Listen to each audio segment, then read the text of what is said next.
नमस्कार, स्वागत है आपका पंकज न्यूज में और मैं हूं आपके साथ साक्षी। जवार क्षेत्र के सिद्दीकगंज थाना क्षेत्र के ग्राम कुर्ली कला में रविदास जयंती को लेकर हुए असामाजिक तत्वों द्वारा दलित समाज के कृपाल चौहान के साथ मारपीट करने पर आज आश्रा एसडीएम कार्यालय पहुंचकर ज्ञापन सौंपा गया और चेतावनी देते हुए कहा गया कि घटना की रिपोर्ट हमारे द्वारा पुलिस थाने सिद्दीकगंज में जाकर करवाई तो वहां के पुलिस कर्मचारियों ने कुछ धाराएं लगाई और कुछ धाराएं लगनी थी वह नहीं लगाई, क्योंकि उन लोगों के द्वारा हमारे मोहल्ले में आकर अचानक हमला किया गया। घटना का वीडियो भी सोशल मीडिया पर वायरल हो रहा है एवं वीडियो को साक्षी के तौर पर देखने हेतु हमारे मोबाइल फोन में सेव है, जिसे आप भी देख सकते हैं। यही लोग पूर्व में भी इसी प्रकार की घटना को अंजाम दे चुके हैं। उक्त मामले की जांच कर भारतीय संविधान के अनुसार उचित धारा लगाकर उक्त मामले को संज्ञान में लेवे एवं सख्त लोगों के ऊपर जल्द से जल्द उचित धारा लगाते हुए कठोर से कठोर कार्रवाई की जाए।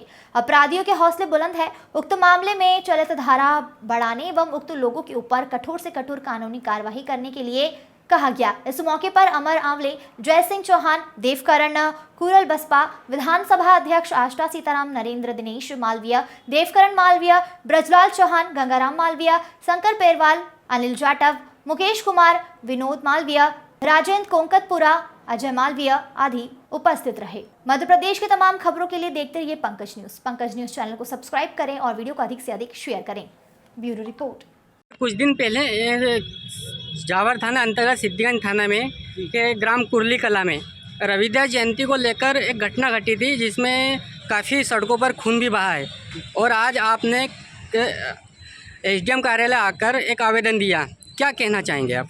सबसे पहले तो आपके चैनल का बहुत बहुत धन्यवाद। जो कुर्ली कला की घटना है, वहाँ पर हमारे संत श्रोमणी रविदास जी महाराज की जयंती को रोका गया, दबंगों द्वारा मारपीट की गई, घर में घुसकर हमारे लोगों को मारा गया है। उस आधार पर हमने सिद्दीगंज थाने में एफआईआर भी दर्ज कराई, लेकिन अभी तक उन दबंगों की कोई गिरफ्तारी नहीं हुई है। और वहाँ कुर्ली का जो माहौल अभी भी दंगाई का माहौल बना है, वो विपक्ष हमेशा, वो दबंग लोग हमेशा गाली गलौज कर अभी भी दबाव बनाए हुए हैं। अगर इस मामले में चल के आगे वहाँ पर कोई दंगा भड़का तो उसकी जिम्मेदार शासन प्रशासन होगी। अगर उन लोगों को 4 दिन के अंदर गिरफ्तार नहीं किया गया तो हम श्योर एसपी कार्यालय का घेराव करेंगे। समस्त बहुजन संगठन मिलकर एवं बहुजन समाज पार्टी मिलकर हम वहाँ पर श्योर में इस मामले का घेराव करेंगे। हाँ, सूत्रों से अभी तक जो जानकारी मिली है कि कुछ असामाजिक तत्व वाले वहाँ पर दलित बस्ती में आते हैं और वहाँ पर बैठे हुए एक दलित समाज से कृपाल सिंह चौहान के द्वारा अचानक हमला कर देते हैं, क्या कहना चाहेंगे? अचानक मामला इन लोगों ने, पहले से अचानक मामला नहीं है। उन लोगों ने जो हमारे ऊपर हमला किया है वो अचानक नहीं, वो प्लानिंग बना के धारदार हथियार लेके हमारे जो बंदा बैठा था, जो उसने जयंती का नेतृत्व किया था, उसके साथ पीछे से वार कर उसके ऊपर हमला किया गया है। ये कोई अचानक मामला नहीं है। इन लोगों ने षड्यंत्र प्लानिंग के तहत उन दबंगों ने, एक असामाजिक तत्वों ने काम किया है। आगे आपकी क्या रणनीति रहेगी? रणनीति यही है कि अगर मामला यहाँ पर हमने तहसील कार्यालय ज्ञापन दिया है, अगर यहाँ से कोई हमें केवल आश्वासन तो दिया है, लेकिन अगर पूरी कानून कार्रवाई नहीं होती है तो हम श्योर एसपी कार्यालय का घेराव करेंगे। सर, आप क्या कहना चाहेंगे? आप भी शामिल हुए हैं यहाँ पर। पहले तो मैं आपको बहुत बहुत धन्यवाद देता हूँ और हमारे सभी साथियों को बहुत बहुत धन्यवाद देता हूँ कि समाज की लड़ाई के लिए आप सब खड़े हैं।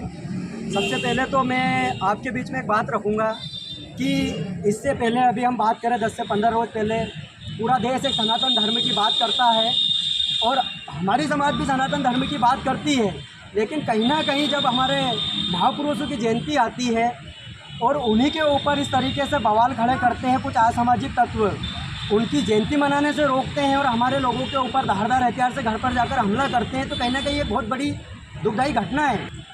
हमारी समाज एकत्रित करने के, समाज को एकत्रित करने के लिए माननीय मोदी जी, प्रधानमंत्री देश के जो मुखिया हैं, वो जगह जगह जाकर हमारे गुरु रविदास चरण छूते हैं और उनकी जयंतियों में शामिल होते हैं और हमारे लोगों को भ्रमित करते हैं कि आप सनातन धर्म अपनाओ।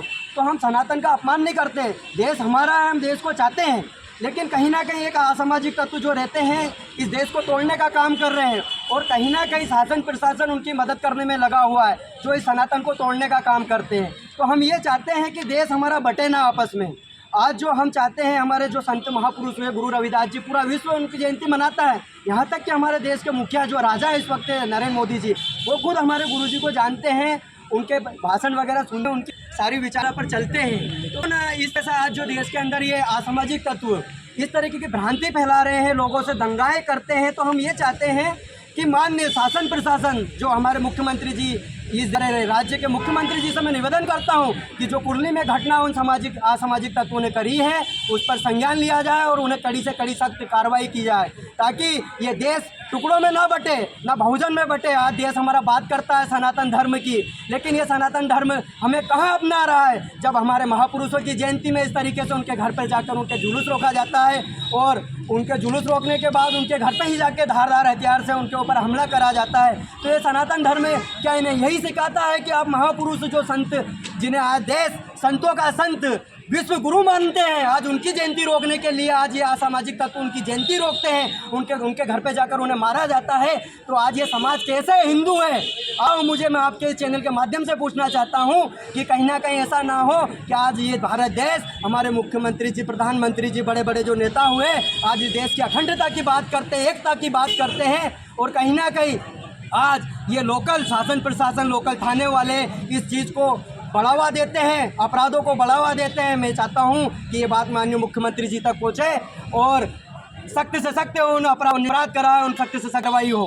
पीड़ित परिवार तरफ से हमें सूचना दी गई थी, अभी तक पीड़ित परिवार को क्या एफआईआर दर्ज की गई है, किस प्रकार से उनके ऊपर धाराएं लगाई है? दर्ज की गई है, लेकिन कहीं ना कहीं किसी के घर पर जाकर जानलेवा हमला करना, उस पर कौन सी धारा लगती है, इस तरीके से किसी भी प्रकार से अभी सिद्धिगंज थाने से इस प्रकार का कोई अपराध दर्ज नहीं किया गया है। और जहाँ तक हमें उम्मीद है कि यहाँ का जो सिद्धिगंज थाना है इसको क्रैश केस में करवाने के चक्कर में लगा हुआ है, और जो अभी हमारे पीड़ित परिवार है कहीं ना कहीं उनके ऊपर मुकदमा दर्ज कर उन पर किसी भी प्रकार से वापस से दबाव बनाकर उन पर मुकदमा दर्ज करना चाहता है। और ये हम आपके माध्यम से ऐलान करते हैं, यदि इस तरीके से कुछ होता है तो पूरे भारत के अंदर आंदोलन किया जाएगा और एक समाज आंदोलन नहीं करेगा। जितने भी दलित समाज के संगठन हैं वो सारे एकजुट होकर पूरे रोड पर धरने पर बैठेंगे, शासन प्रशासन को अवगत करा कर बैठेंगे।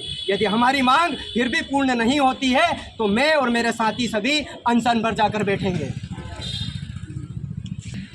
सर आप भी आए हैं एडीएम कार्यालय, अभी तक पीड़ित परिवार को न्याय नहीं मिला है, अगर न्याय नहीं मिलता है तो अब आगे क्या रणनीति रहेगी? आज़ादी के बाद जब से देश संविधान लागू हुआ है, सभी लोगों को आज़ादी मिली है, लेकिन हमारे लोगों को अभी तक किसी भी प्रकार की कोई आज़ादी नहीं मिली है। हमारे यहाँ पर जो कुर्ली की घटना हुई है, संविधान में स्पष्ट लिखा हुआ है कि सभी लोगों को धर्म को मानने का, सभी लोगों को धर्म को मानने का, अपनी परंपराएं चलाने का पूरा अधिकार है। सभी लोगों को सार्वजनिक स्थानों का उपयोग करने का पूरा अधिकार है। सभी लोगों को अपने संतों महापुरुषों की जयंती मनाने का पूरा अधिकार है। लेकिन शासन प्रशासन के द्वारा हमारे लोगों को अपने जो अधिकार हैं उनको लेने में भी, लागू करवाने में शासन प्रशासन को कोई दिलचस्पी नहीं है। आए दिन हमारे लोगों की यात्राएं रोकी जाती है, आए दिन हमारे लोगों की बारात रोकी जाती है, आए दिन हमारे लोगों की जयंती जो है वो रोकी जाती है। अभी कुर्ली की घटनाएँ आप देख लीजिए, वहाँ पर क्या हुआ कि जो संत गुरु महाराज संत रविदास जी की जयंती निकाली जा रही थी, वहाँ पर कुछ असामाजिक तत्वों द्वारा उसमें उपद्रव किया गया जो कि एक दंगा का रूप ले सकता था। और जब इसके दूसरे दिन बाद असामाजिक तत्व धारदार हथियार से, कुछ असामाजिक तत्व धारदार हथियार से हमारे लोगों